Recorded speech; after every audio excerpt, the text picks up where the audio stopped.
Good morning, students. We are moving ahead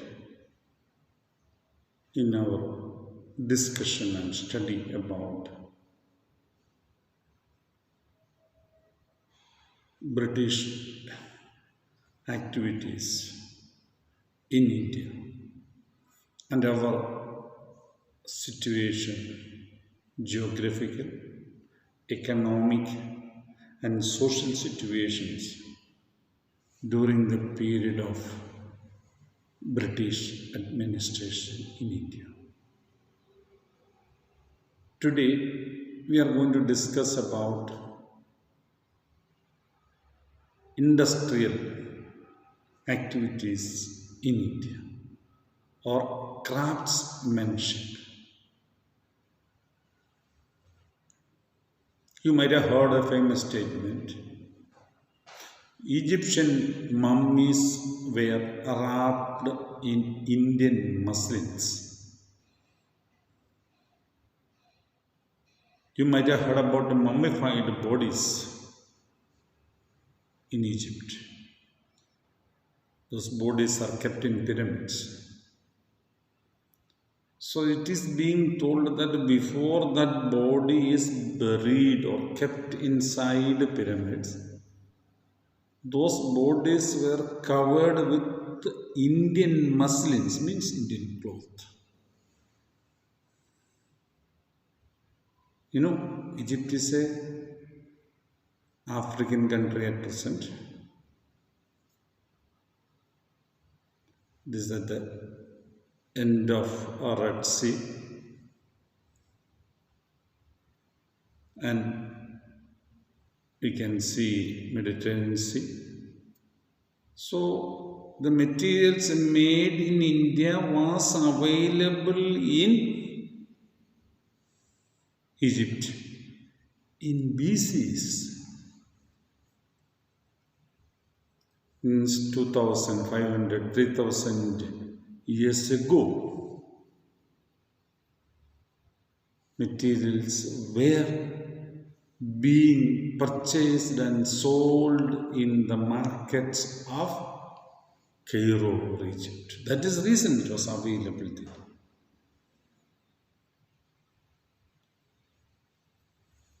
In ancient period also, Indian textiles were in high demand. Why it was in high demand? Because the weaving craftsmanship of Indians. You must understand in ancient period,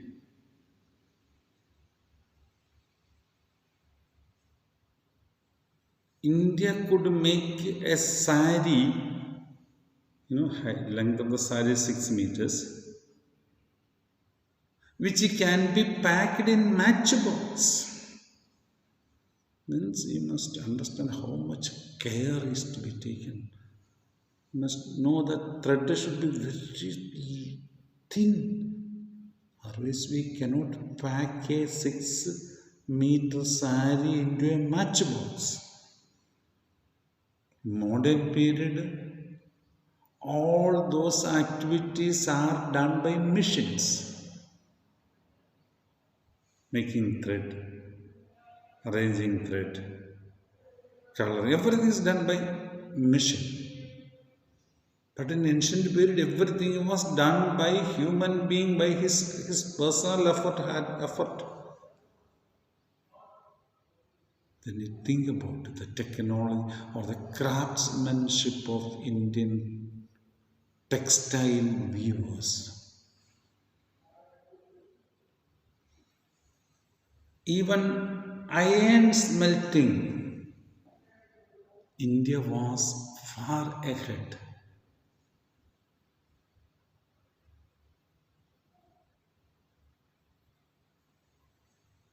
Because at that time, important use of the iron was to make a sword to fight. Then the blacksmiths had work to make the agricultural implements and day-to-day use implements like a sickle, spade. We will be very happy to have a knife which is very sharp to cut.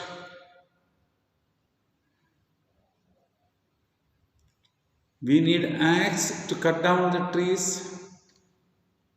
We need a sickle to clear the forest areas. We need a small knife to cut vegetables.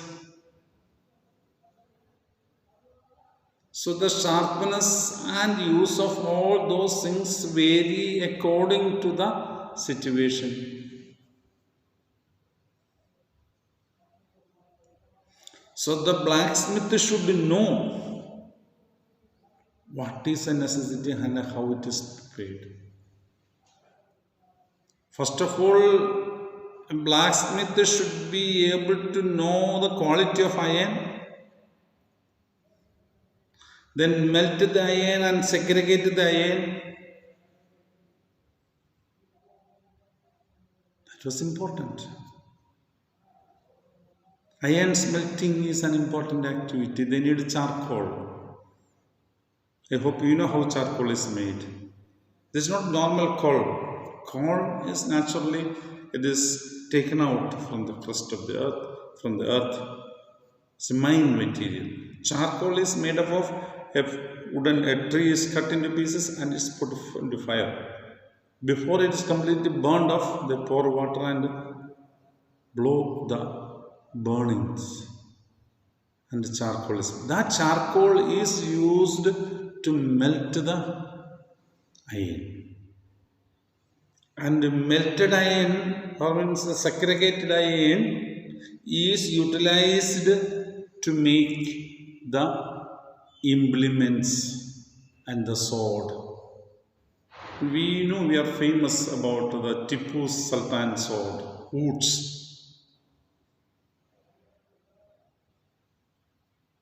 And there were so many people who were depending on this kind of activities, and it was world famous.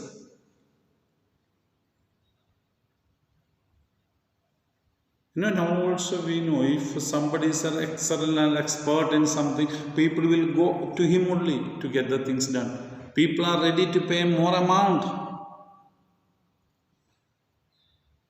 So that was situation in India.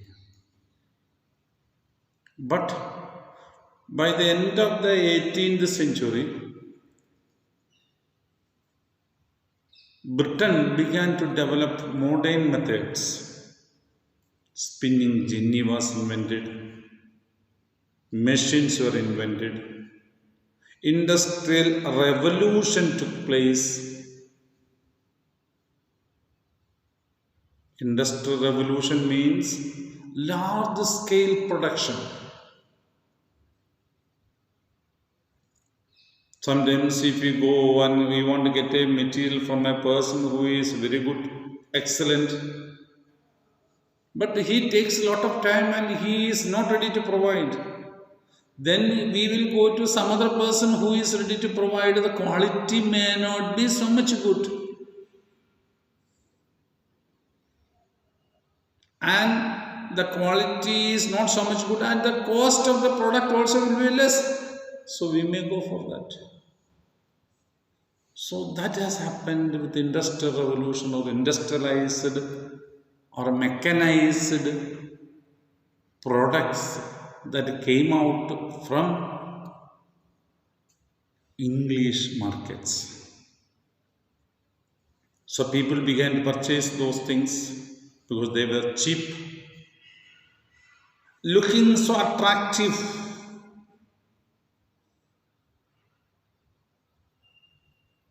So slowly, the craft persons who were making the materials began to lose the markets, and many of them stopped these activities and left for other things. By the beginning of the 20th century, Jamshedji Tata decided to put up a steel plant in India, and Jamshedpur he has started the steel plant. In 1905 it was started. In 1912 they were able to produce the iron and sell Indian markets. But Britishers were not ready to accept that Indians are able to produce the quality material that they need. They believed only they have got the capacity to can make high quality iron. But Tisco has proved that Tata Iron and Steel Company in Jamshedpur has proved that Indians also can produce high quality iron. 1912 Tata began to produce. In 1914, World War started. When the World War started, the iron that was being produced in Britain could not be brought to India. And East India British government, which was functioning in India, needed iron. So they tested whether Indian iron is okay or not. And they began to take Indian iron, and they came to know they are high quality, very good, excellent. So they began to purchase from India during the wartime, and after the war also it continued. So Tata was producing iron and sell them to world market. Now Tata is having iron and steel company in Britain itself, in Germany, in Britain, in South Africa. Many of these places, Tata is having its own steel and iron producing companies. That's the present situation. Thus, Indian companies have come up, but Britishers were not ready to support us. Britishers tried to put a heavy tax on Indian weavers' materials. A consumer will try to purchase material which is in high quality, but price is less. When Indian textiles were competing with the British textiles, people were purchasing Indian textiles.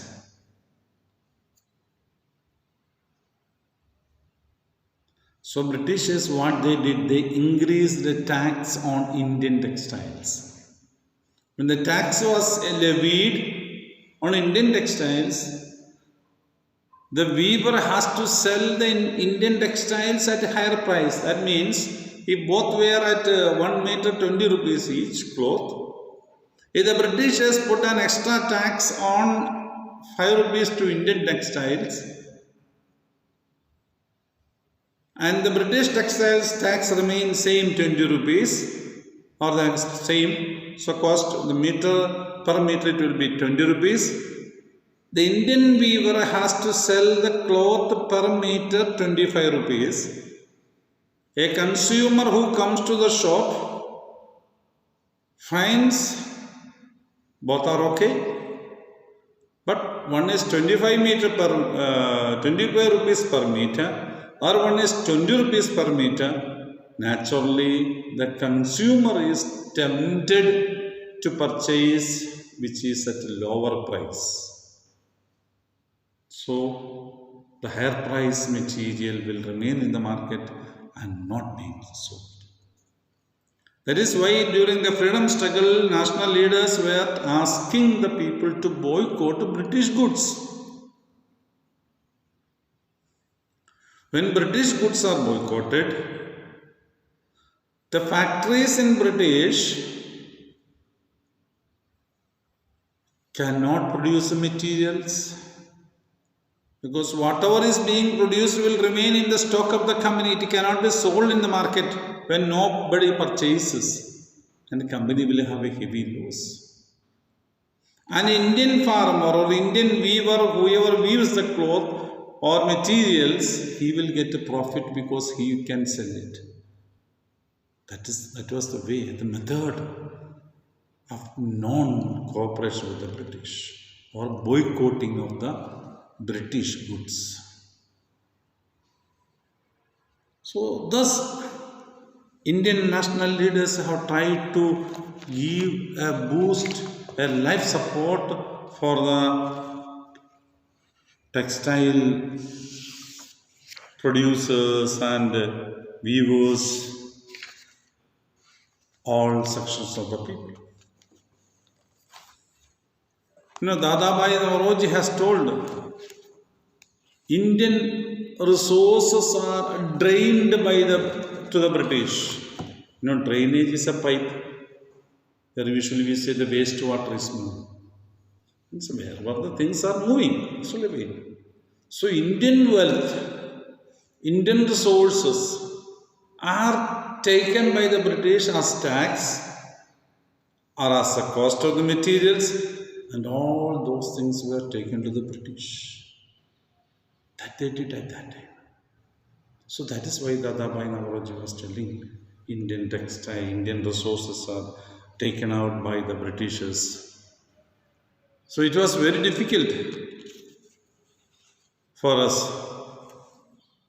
to survive in India because Britishers were exploiting all the resources from India. That is the reason Indian leaders have taken a step to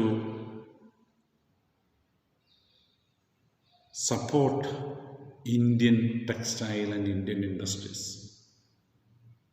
After independence, we have developed so much